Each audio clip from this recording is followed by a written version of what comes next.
Assalamualaikum warahmatullahi wabarakatuh, teman-teman semuanya. Terima kasih kepada Bapak Gunawan Syah yang telah memberikan kami kesempatan untuk mempresentasikan tugas akhir kami. Adapun topik kami yaitu klasifikasi tingkat ketertarikan penulis terhadap judul buku chapter kesehatan menggunakan metode Naive Bayes Classifier dengan studi kasus yaitu penerbit Media Science Indonesia. Kami dari kelompok 3, izinkan saya untuk memperkenalkan diri. Nama saya Lazar Malipe dengan NIM 2113 231023 dan Angelia Putri Zega dengan NIM 2113 231111.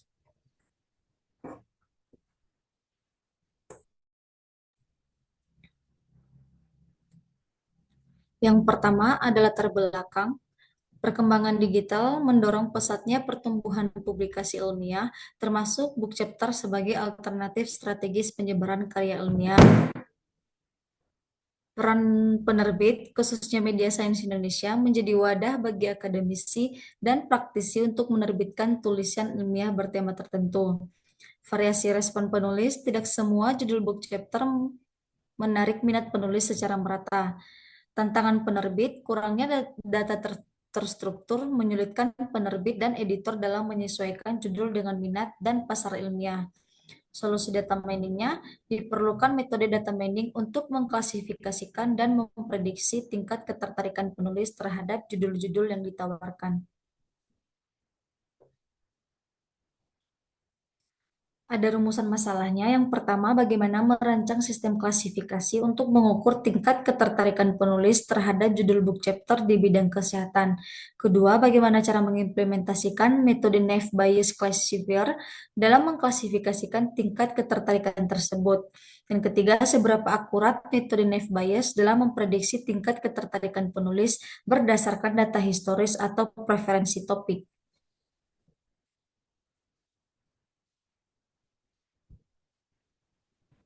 Selanjutnya ada tujuan penelitiannya.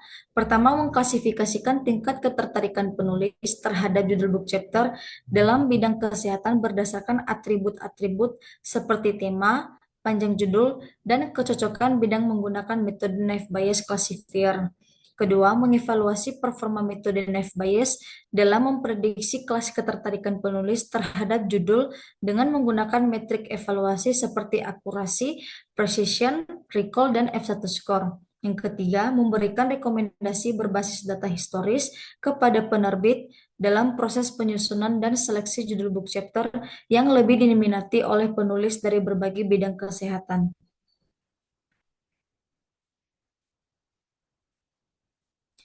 Selanjutnya ada landasan teori. Naive Bayes merupakan sebuah pengklasifikasian probabilistik sederhana yang menghitung sekumpulan probabilitas dengan menjumlahkan frekuensi dan kombinasi nilai dari dataset yang diberikan. Untuk algoritmanya menggunakan teorema Bayes dan mengasumsikan semua atribut independen atau tidak saling ketergantungan yang diberikan oleh nilai pada variabel kelas. Untuk rumus yang digunakan yaitu ada PHX, di mana PX sama dengan PXH dikali PH dibagi PX, di mana eh, X adalah data dengan kelas yang belum diketahui, H yaitu hipotesis data merupakan suatu kelas spesifik, PHX adalah probabilitas hipotesis H berdasarkan kondisi X, PH adalah probabilitas hipotesis H, PXH adalah probabilitas X berdasarkan kondisi pada hipotesis, dan PX adalah sama dengan probabilitas X.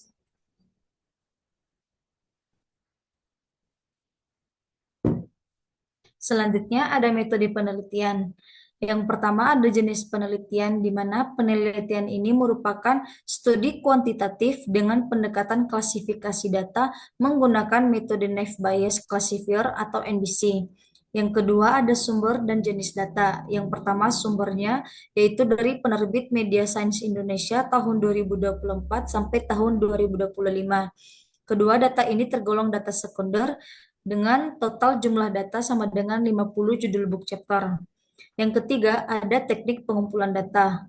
Yang pertama dilakukan secara dokumentasi, yaitu dengan meminta dan memperoleh data langsung dari pihak penerbit sebelum pihak penerbit dan editor dalam bentuk file Excel.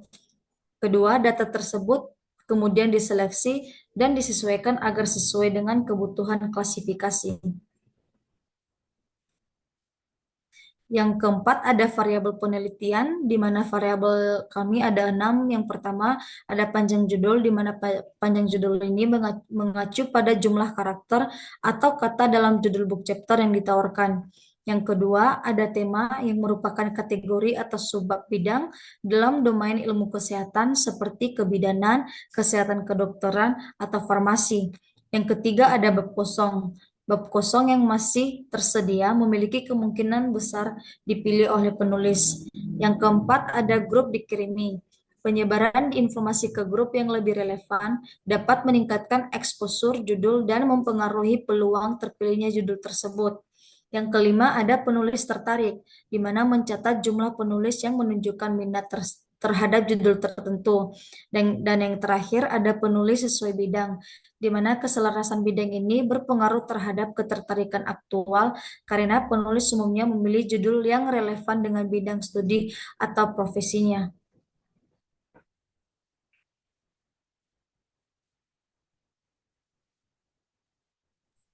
Selanjutnya, saya akan menjelaskan tentang hasil dan pembahasan. Nah, sebelum data digunakan untuk proses klasifikasi, tentunya harus melakukan tahapan pre-processing. Nah, di sini yang terdiri dari dua bagian, yaitu diskretisasi data numerik dan penanganan data kosong. Nah, untuk misalnya jika ada data yang kosong, itu harus disesuaikan agar lebih terstruktur. Kemudian yang kedua itu diskretasi data numerik. Nah, maksudnya dari sini adalah ketika ada data yang tipe numerik, itu harus diklasifikasikan atau dikategorikan terlebih dahulu agar dapat digunakan atau datanya dapat diproses sebelum sebelum kita membuat modelnya. Nah, di sini untuk panjang judul itu dikategorikan pendek jika kurang dari 3 kata dan dikategorikan sedang jika 4 sampai 6 kata, kemudian jika lebih dari 7 itu dikategorikan panjang. Kemudian untuk bab kosong itu dengan mengelompokkan berdasarkan jumlah bab yang diisi. Jika di bawah 4 maka itu sedikit, jika 5 sampai 10 sedang, dan banyak itu 10. Kemudian penulis dikirimi jika grup satu itu sudah pasti eh, total penulis yang ada dalam grup tersebut yaitu 490, kemudian untuk grup 2 yaitu 937.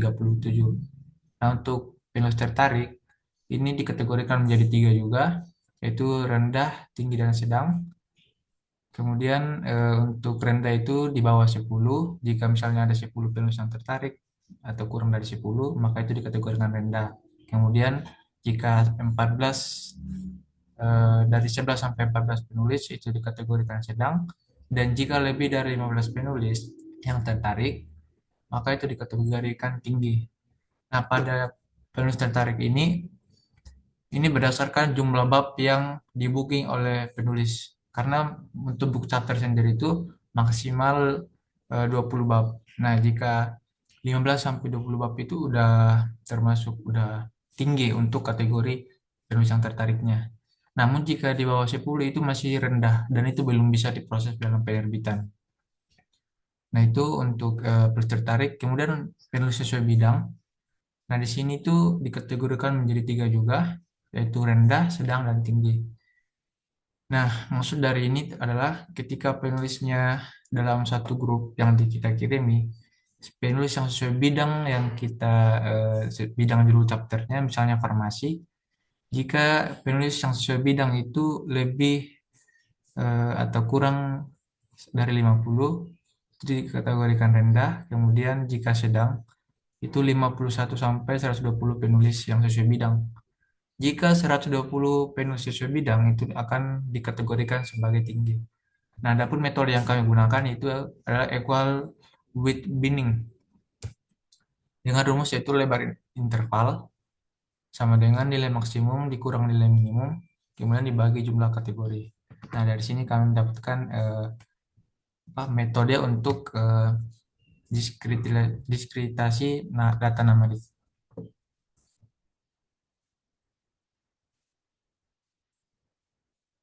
Selanjutnya itu pembagian data.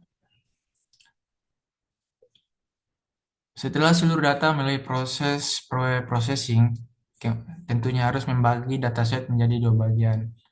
Nah, di sini kami menggunakan metode holdout method dengan 80% data training dan 20% data testing. Dari total dataset kami yaitu 50 dataset. Jadi di sini kami ada 40 data testingnya dan untuk 20%-nya yaitu 10 sebagai data testing. Kemudian selanjutnya yaitu penerapan Naive Bayes Classifier pada klasifikasi tingkat ketertarikan penulis. Nah, selanjutnya yaitu setelah proses diskretisasi dan pembersihan data selesai, maka langkah selanjutnya yaitu memisahkan data ke dalam kelas tinggi, sedang, dan rendah, sehingga memudahkan perhitungan probabilitas prior dan likelihood. Adapun maksud dari kelasnya itu kelas adalah kategori atau target output yang ingin dicapai. Nama di sini karena kami akan memprediksi akan mengklasifikasikan ketertarikan penulis ada tiga, yaitu tinggi, sedang, dan rendah berdasarkan variabel-variabel yang kami eh, buat. Kemudian eh, dengan pembagian kelas ini maka kita dapat menghitung probabilitas prior dan nilai likelihood-nya. Untuk kelas tinggi di sini ada 20 yang tinggi dari total 40 data trainingnya. Kemudian untuk kelas sedang ada 12 yang ketertarikan penulisnya ya sedang. Kemudian untuk kelas rendah ada 8 dari data training yang akan kami jadikan model. Kemudian selanjutnya adalah prior probability-nya. Nah, setelah mencari mengklasifikasikan tiap kelas, tentunya harus mencari prior probability dari masing-masing kelas. Nah, prior probability adalah peluang awal bahwa suatu data termasuk di dalam salah satu kelas tertentu, misalnya tinggi, sedang, atau rendah. Nah, untuk rumusnya yaitu PCK sama dengan NK per N. Atau misalnya P kelas, kemudian jumlah kelas tinggi dibagi dengan jumlah data trainingnya. Kemudian setelah kami lakukan perhitungan pada rumusnya, untuk kelas tinggi dengan jumlah data 20, maka untuk mendapatkan nilai priornya yaitu 20 dibagi 40 sama dengan 0,50 atau 50% untuk persentasenya. Kemudian untuk kelas sedang, dari jumlah datanya adalah 12, kemudian 12 dibagi dengan 40, maka hasilnya adalah 0,30 atau 30%. Kemudian untuk prior dari kelas rendah adalah 0,20 yang didapat dari 8 dibagi 40. Nah, itu adalah untuk prior probability dari masing-masing kelas. Untuk kelas tinggi yaitu 0,50, untuk kelas sedang yaitu 0,30, dan kelas rendah yaitu 0,20. Nah, setelah mendapatkan nilai prior probability-nya dari masing-masing kelas, maka tentunya adalah mencari nilai likelihood dari masing-masing atribut.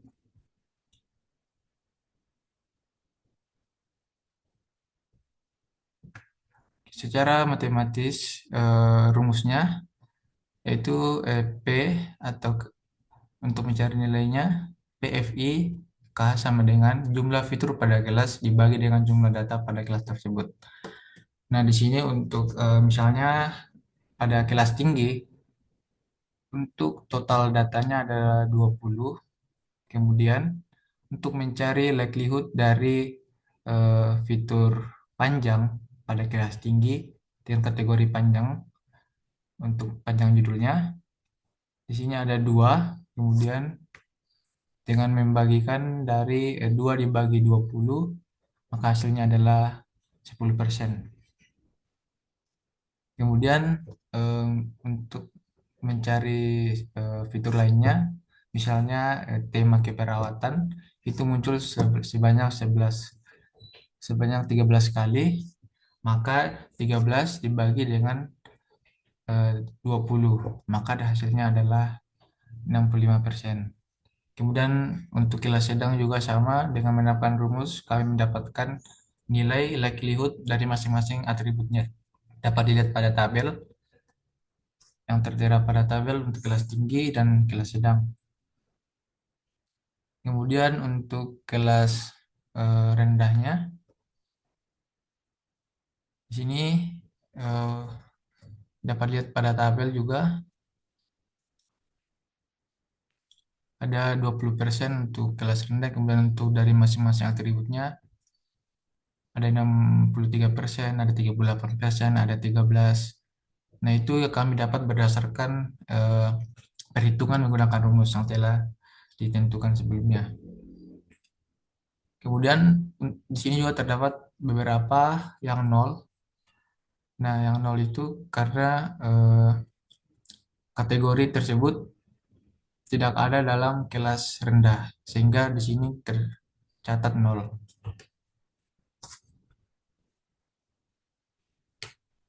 Kemudian selanjutnya yaitu posterior probability. Nah, setelah mendapatkan nilai likelihood dan prior, maka selanjutnya adalah menghitung posterior probability. Dengan menggunakan data testing untuk menguji model yang telah dibuat, maka dapat dihitung menggunakan rumus teorema Bayes. Nah, di situ untuk teorema Bayes sebelumnya sudah dijelaskan, di mana P kelas fitur sama dengan P fitur kelas atau probability dari eh, kelas fitur, kemudian dibagi dengan fitur. Nah, selanjutnya tentang data uji, kami memberikan satu sampel data uji. Kami mengambil nomor 41, yaitu dengan panjang judul sedang, tema farmasi, bab kosong banyak, penus dikirimi dua, penus tertariknya rendah, kemudian penus sesuai bidang. Nah, dengan menggunakan rumus, eh, kami akan untuk menentukan ketertarikan penulisnya. Di sini kita menggunakan rumus untuk mencari posterior probability. Rumusnya yaitu PK atau probability kelas dikali dengan probability fitur dari fitur-fitur yang ada atau atributnya. Di sini dilihat untuk P kelas tinggi itu 0,50, kemudian panjang judul tinggi sedang itu 0,80, kemudian temanya farmasi yaitu 0, kemudian bab kosong banyak 0,15, kemudian untuk grup dikirimi yaitu grup 2 yaitu 0, maka posterior probability-nya di sini dapat dihitung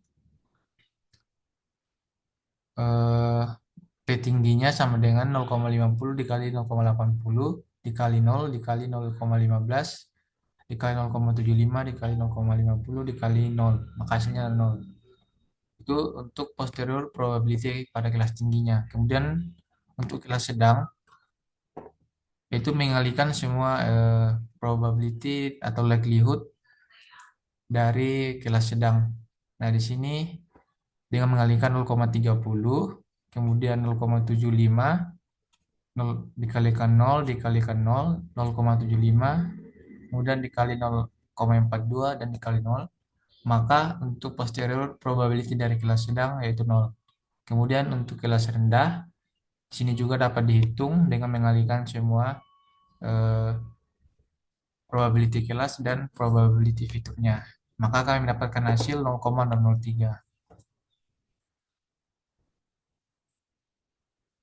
Maka untuk hasil perhitungannya, setelah semua dapat dihitung, dilakukan smoothing dengan membagikan peluang tinggi atau posteriornya pada kelas tinggi dibagi dengan jumlah. maka kami dapatkan hasilnya itu 0%.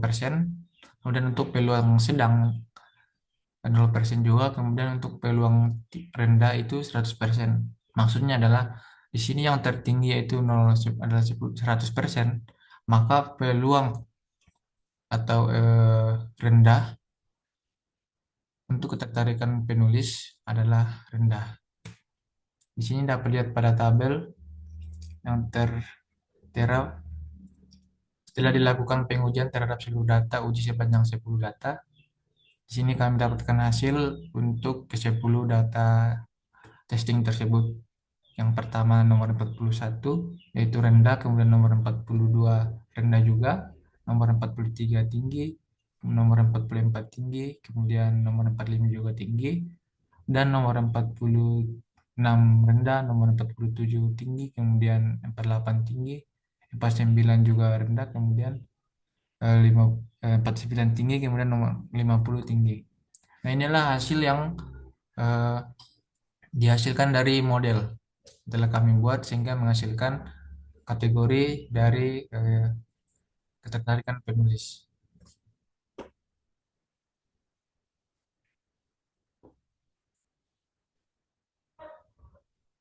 Selanjutnya adalah menghitung akurasi dari model yang telah kami buat. Setelah proses klasifikasi selesai dan seluruh data uji atau data testing diprediksi menggunakan model yang telah dilatih, maka langkah selanjutnya adalah melakukan evaluasi kinerja model. Nah, evaluasi ini dilakukan dengan membandingkan hasil prediksi terhadap label atau kelas sebenarnya dari data uji. Nah, perbandingan ini bertujuan untuk mengetahui sejauh mana prediksi yang dihasilkan oleh model sesuai dengan kenyataan. Nah, maksudnya adalah kita membandingkan data asli dengan data hasil prediksi yang telah dibuat oleh model. Nah, di sini dilihat pada slide untuk mencari rumus akurasinya menggunakan rumus jumlah prediksi benar dibagi dengan jumlah total data dikali 10%. Nah, setelah kami lakukan perhitungannya, di sini kami bandingkan antara data asli dan data hasil prediksi dari model. Nah, untuk nomor 41 itu prediksinya benar, kemudian nomor 42 itu ada perbedaan, di sini salah pada data asli tinggi, sedangkan hasil prediksi kami itu rendah, kemudian nomor 43 juga benar, nomor 44 sama atau benar juga. Untuk nomor 46 sampai nomor 47 ini hasil prediksi dari model kami itu salah. Ada perbedaan antara data asli dan data hasil model dari model yang kami buat. Nomor 48 juga salah, 49 benar, dan 50 benar. Nah, dari total 10 data testing tersebut, ada 5 total yang benar dan 5 total yang salah. Sehingga dari total data uji 10, kami dapatkan akurasinya yaitu 50%. Itulah overall akurasinya. Selanjutnya yaitu tentang presisi. Nah, presisi ini menunjukkan seberapa benar prediksi model saat mengatakan suatu data termasuk ke dalam kelas tertentu. Tujuannya adalah untuk menghindari prediksi salah atau false positif, seberapa akurat model saat prediksi tinggi. Nah, ini untuk menghitung ketika model telah menghasilkan prediksi tinggi, maka akurasinya berapa persen. Nah, di sini dengan menggunakan tabel confusion matrix. Nah, tabel confusion matrix adalah tabel evaluasi yang menunjukkan hasil prediksi model dibandingkan dengan data sebenarnya. Sini dapat dilihat untuk label tinggi dan prediksi tinggi atau true positif. Itu ada 4. Kemudian untuk prediksi bukan tinggi tetapi di label aslinya atau data aslinya ada tinggi, itu ada 2 sebagai false negatifnya. Kemudian untuk false positifnya yaitu bukan tinggi tetapi hasil prediksi dari model yang dibuat adalah tinggi, di sini ada 2. Kemudian untuk prediksi bukan tinggi tetapi data aslinya di sini ada bukan tinggi juga, maka di sini untuk true negatifnya ada 2 juga. Nah, selanjutnya untuk menghitung presisinya dengan menggunakan rumus presisi, yaitu TP dibagi dengan TP ditambah FP. Maka 4 per 4 tambah 2 sama dengan 4 per 6 dengan hasilnya yaitu 0,667 atau 66,7%. Nah, inilah akurasi eh, adalah presisi yang telah kami hitung, yaitu sebesar 66% untuk nilai presisinya. Selanjutnya yaitu mencari eh, recall atau sensitivity. Seberapa lengkap model dalam menemukan data dari suatu kelas? Sebenarnya seberapa banyak data tinggi yang berhasil ditemukan? Kemudian tujuan menghindari kelalaian memprediksi yang seharusnya terklasifikasi atau false negatif. Nah, sini menggunakan rumus juga untuk mencari nilai recall yaitu TP dibagi TP tambah FN sama dengan 4 per 4 tambah 2 yaitu 4 per 6, maka hasilnya adalah 66,7% juga. Dan F1 score yaitu rata-rata harmonis antara presisi dan recall. Tujuannya yaitu untuk menyeimbangkan presisi dan recall evaluasi yang lebih adil dan akurat. Nah, ini karena di sini seimbang antara recall dan sensitivity, maka hasilnya juga dapat dilihat yaitu 0,667 atau 66,7% untuk F1 skornya. Nah, dengan menghitung akurasi pada tabel confusion matriksnya, di sini kami mendapatkan dengan menggunakan rumus, yaitu rumus akurasi TP ditambah TN per TP tambah TN tambah FP tambah FN sama dengan 4 tambah 2 per 4 tambah 2 tambah 2 tambah 2, maka 6 per 10 sama dengan 60%. Ini akurasi berdasarkan dari tabel confusion matriksnya.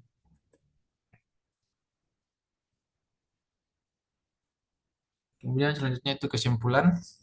Nah, penelitian ini bertujuan untuk mengklasifikasikan tingkat ketertarikan penulis terhadap judul buku chapter bidang kesehatan menggunakan metode NFIS.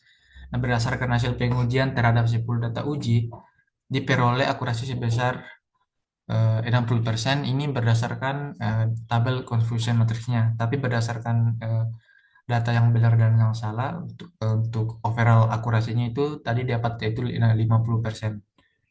Dengan selanjutnya yaitu hal ini menunjukkan bahwa model dapat mengklasifikasikan data dengan tingkat keberhasilan sedang. Kemudian analisis metrik evaluasi lainnya seperti precision, recall, dan F1 score mengidentifikasikan bahwa performa model bisa ditingkatkan. Hasil menunjukkan bahwa model cenderung lebih akurat pada kelas tertentu, sedangkan pada kelas lainnya terjadi kesalahan klasifikasi yang cukup signifikan. Nah, ini disebabkan oleh data training kami di sini masih ada beberapa probabilitas yang nol. Nah, ini juga sangat berpengaruh signifikan terhadap hasil dari prediksi yang dihasilkan oleh model.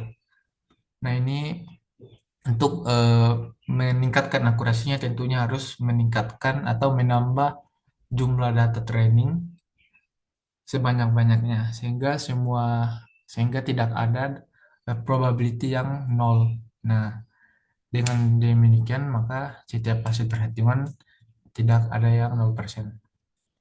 Kemudian dari keseluruhan hasil dapat disimpulkan bahwa metode Ref Bayes memiliki potensi untuk digunakan dalam klasifikasi tingkat ketertarikan penulis, namun masih terdapat beberapa kekurangan yang perlu diperbaiki. Nah, salah satu kekurangannya tadi yaitu eh, masih ada beberapa probability yang nilainya nol. Nah, ini sangat berpengaruh, tentunya harus ditingkatkan dengan menambah jumlah data training. Karena kami masih memiliki sedikit data, yaitu masih 50 datasetnya, maka tentunya harus menambah eh, hasil yang lebih akurat dengan 100 data atau 100 data lebih. Itu semakin banyak data, maka semakin banyak atau semakin akurat juga hasil prediksi dari model. Demikian presentasi dari kami. Terima kasih atas perhatiannya. Terima kasih kepada Bapak Gunawan Syah atas kesempatannya. Kami akhiri. Wassalamualaikum warahmatullahi wabarakatuh. Terima kasih.